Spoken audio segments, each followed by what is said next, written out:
تم سے یہ بھی بعید نہیں کہ اگر تم کو حکومت مل جائے تو تم زمین میں فساد برپا کرو اور رشتے ناطے توڑو. یہ تو اس ٹائم تو قربانی نہیں دے رہے ہو، لیکن اگر اقتدار ملے گا تو کیا کرو گے؟ نفاق اگر رہے گا، اطاعت اور فرما برداری نہیں رہے گی، تو کیا کرو گے؟ زمین میں فساد برپا کرو گے. یہ بعید نہیں تم کو حکومت مل جائے تو زمین میں فساد برپا کرو. کسی کو بھی فساد ہوگا کوئی کیس نہیں. اب تمہارا بہت ہی اچھا ہے نا، نوٹس مروا دو اسی کو. دنیا کا فساد، اسکول کے اندر اگر حکومت مل گئی تو رشوت کا بازار گرم کر دو گے. سب جگہ ایسا ہی ہے. تمہارے اقتدار کے ڈنڈے سے لوگوں کو امن و عافیت ملتی ہے، یہ فساد برپا ہوتا ہے. تمہارا دشمن خوف سے لرزا ہے، جو تمہارے اقتدار کے وقت یا کبھی کسی بھی صحیح بات پر بھی آنکھ بتایا تھا. کیا کرتے ہو؟ یہ اپنے آپ کو دیکھ لے میں، جن کو اقتدار ملتا ہے، جن کو حکومت ملتی ہے، وہ دیکھے لوگوں کی آسائش آرام، لوگوں کی راحت کا سامان بن رہے ہیں، فساد برپا کر رہے ہیں. اور جب فساد ہو رہا ہے تو کنارے تماشا ہی ہے خاموش. اللہ نے پہلے پارے میں منافقین کی صفت بیان کی ہے، فساد برپا کرتے ہیں اور کہتے ہیں ہم نے کیا کیا، ہم تو کچھ کیے ہی نہیں، سب تو سامنے والا کیا ہے. یہ منافقین کی صفت اللہ نے پڑھ لو ایک مرتبہ اچھی طرح. کون سی صفت میں تم جی رہے ہو؟ رشتے ناطے توڑ ڈالو. یہ بڑی اہم چیز ہے، رشتہ ناتا توڑنا. دیکھیے اللہ تعالیٰ نے اس کی بڑی تاکید کی ہے، رشتے جوڑنا. اللہ کے نبی صلی اللہ علیہ وسلم نے ارشاد فرمایا ہے صلہ رحمی کرو، رشتے جوڑو. جو تم سے کٹے تم اس سے جٹو، جو تمہیں محروم کرے تم اسے عطا کرو. صرف جو ہم سے جٹے ہم اس کو اس سے نہیں جٹنا ہے، جو ہم سے کٹے ہم اس سے جٹے. اللہ کے نبی صلی اللہ علیہ وسلم کے رشتے داروں نے کیا کیا؟ ابو لہب آپ کے چچا نے کیا کیا، آپ کی چچی نے کیا کیا، دیگر رشتے داروں نے کیا کیا؟ آپ نے رشتے کاٹے، آپ نے اکرام ختم کیا. اللہ کے نبی صلی اللہ علیہ وسلم صحابہ اکرام کے رشتے داروں نے کیا کیا؟ لیکن ان لوگوں کا معاملہ کیا تھا؟ رشتے جوڑنا. قیامت کو روز اللہ رب العالمین ہم سے یہ نہیں پوچھے گا کہ ہمارا چاچا، ہمارا ماموں، ہمارے نانا، ہمارا بھائی، ہمارا بیٹا ہمارے ساتھ کیسا تھا. اللہ ہم سے پوچھے گا تم کیسے تھے. مجھ سے میری بیوی کے بارے میں اللہ نہیں پوچھے گا، مجھ سے یہ پوچھے گا تو کیسا شوہر تھا. ہم یہ بھول جاتے ہیں. تیرے کو یہ کرنا چاہیے، ہم کو کیا کرنا ہے، یہ دین ہے.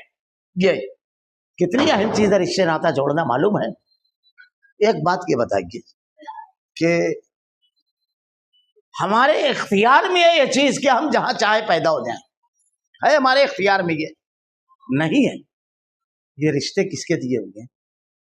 اماں، ابا، ماموں، چاچا، نانا، دادا، پھوپھا، پھوپھی، یہ کس کے دیے ہوئے ہیں؟ اس رحیم و کریم رب کے. اب پسند ہو نہ ہو قبول کرو ان کو، یہ اس کے دیے ہوئے ہیں جو ہم کو ساری چیزیں عطا کرتا ہے. ہو سکتا ہے یہ خراب رشتے داریاں ہی ہمارے جنت کا سامان ہو جائے، کیونکہ وہ ہمارے ساتھ اگر خیر خائی نہیں کریں گے، ہم نے خیر خائی کی تو نیکی جمع کرنے کا موقع مل گیا. اللہ کے نبی صلی اللہ علیہ وسلم سے ایک صحابی نے آ کر کے پوچھا کہ اللہ کے نبی، میرے رشتے دار مجھ کو کاٹتے ہیں، میں ان کو جوڑتا ہوں، میں انہیں عطا کرتا ہوں، مجھ کو محروم کرتے ہیں، میں ان کے ساتھ خیر خائی کرتا ہوں، وہ میرے ساتھ سازش کرتے ہیں. اس پر غور کیجیے.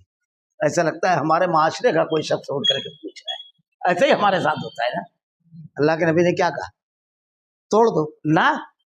اللہ کے نبی صلی اللہ علیہ وسلم نے ارشاد فرمایا اگر تم یہ کہہ رہے ہو سچے ہو تو اللہ کی طرف سے تمہارے لیے ایک مددگار فرشتہ. اگر میں رشتے جوڑنے کی اہمیت اور اس کی برکتیں بتاؤں تو کئی دروس کافی ہو جائے. ایک روایت سن لیجیے. اللہ کے نبی صلی اللہ علیہ وسلم نے ارشاد فرمایا ہے کہ اگر تم یہ چاہتے ہو کہ اللہ تمہارے مال اور عمر میں برکت دے، یہ دو چیز ایسی ہے آدمی اس کی ہمیشہ حاجت محسوس کرتا ہے اور اس کی چاہت ہوتی ہے. خوب مال. آدمی کا مزاج ایسا ہے کہ اگر سونے کی ایک وادی ملے تو دوسرے وادی کی چالو ہو جائے گی اس کی کوشش. قبر کی مٹی ہی صرف وہ اس کا پیٹ بھرتی ہے. اور عمر 120 سال کا بھی رہے گا تو اگلے 15 سال کا 20 سال کا حساب رہے گا اس کے پاس. اللہ کے یہاں جانے والا حساب نہیں رہتا ہے. کسی سے پوچھو نہیں رہتا ہے. خوب عمر چاہتا ہے اور خوب مال. اللہ کے نبی نے کیا کہا؟ بڑا آسان بات بولا. کیا؟ اللہ کے رسول صلی اللہ علیہ وسلم نے ارشاد فرمایا اگر تم یہ چاہتے ہو کہ اللہ تمہارے مال اور عمر میں برکت دے تو رشتہ جوڑو. جوڑنا ہے ہم کو.